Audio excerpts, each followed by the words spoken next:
ஏன்னா அந்த அம்மா தரப்புலேருந்து என்ன சொல்கிறாங்க, அந்த பொதுவாக இந்த இஸ்லாமிய நாடுகளில் இருக்கக்கூடிய ஒரு பழக்கம், எமிரேட்ஸ் ஆகட்டும் அல்லது சவுதி அரேபியா ஆகட்டும் அல்லது குவைத் ஆகட்டும், அங்கே நீங்கள் ஒரு தொழில் தொடங்குறீங்கன்னா அங்கே இருக்க அந்த நாட்டினுடைய ஒரு பிரஜையோட நீங்கள் கூட்டாளியாக இருந்தால் தான் தொடங்க, ஒரு பங்குதாரராக அவங்க இருந்தால் மட்டும் தான் உங்களுக்கு அனுமதி கிடைக்கும். அந்த மாதிரி அவங்க போய் இந்த செவிலியர் போய் ஒருத்தரோட சேர்றாங்க.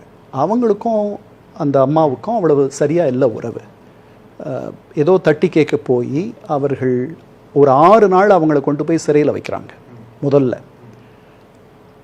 இவரை பற்றி அவங்க புகார் சொல்ல அங்கே அவங்க 6 நாள் சிறையில் வச்சுட்டு அதுக்கப்புறம் அவர்கள் விடுதலை செய்யப்படுகிறார்கள். வந்த பிறகு மேலும் மேலும் இவங்க தரப்பில் சொல்கிறது என்னென்னா, அவருடைய துன்புறுத்தல் இன்னும் அதிகமாகிட்டே பாஸ்போர்ட்டை எடுத்து வச்சுக்கிட்டாங்க. அது பொதுவான ஒரு வழக்கம். அங்கே ஒருத்தர் வேலைக்கு வராங்க அப்படின்னா அவர்கள் அங்கேருந்து வேறு இடத்துக்கு போயிடக்கூடாதுன்றதுக்காக ஒரு பாதுகாப்பு மாதிரி அந்த வேலைக்கு யார் அழைச்சிட்டு வந்தாங்களோ அவங்க உங்கள் பாஸ்போர்ட் எடுத்து வச்சுக்கிறதுன்றது ஒரு பழக்கம். அதை சில பேர் தவறாக பயன்படுத்துறது. அது வந்து கல்ஃபில் மட்டும்தான் இருக்கா, உலகம் பூரா இல்லை, உலகம் முழுக்கலாம் இல்லை, மேலை நாடுகள் எல்லாம்.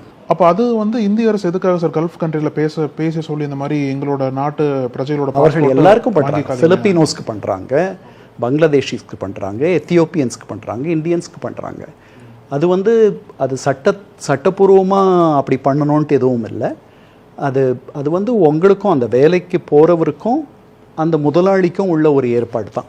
அந்த பூரண நம்பிக்கை இருந்துச்சுன்னா அப்படி இது ஒரு வழக்கமாக இருக்குது. பாதி பேர் அப்படி பண்ணுறாங்க, பாதி பேர் அப்படி பண்ணாதவர்களும் இருக்காங்க. ஆனால் பாதி பேர் பிளாக்மெயில் பண்ணுவாங்க, த்ரெட்டன் பண்ணுவாங்க. இதை வச்சு நீங்கள் ஊருக்கு ஒரு சில பேர் அப்படி பண்ணுறதும் உண்டு. ஒரு சில பேர், அதாவது இப்போ லட்சக்கணக்கான பேர் அந்த மாதிரி வீட்டு வேலைகள் பணிப்பெண்களாக போகிறார்கள், வேறு சில இடங்களில் வேலை செய்கிறாங்க, வெளியே வேலை செய்கிறாங்க. இவங்க செவிலியராக ஒரு கிளினிக் மாதிரி ஏதோ நடத்தியிருக்காங்க.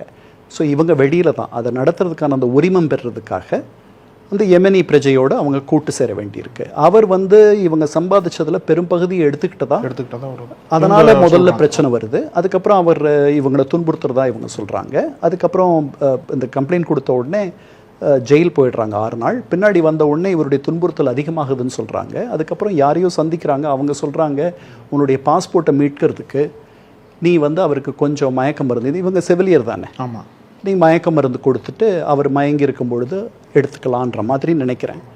அது அந்த டோசேஜ் அதிகமாகிடுச்சு, அவர் இறந்து போய்ட்றாரு.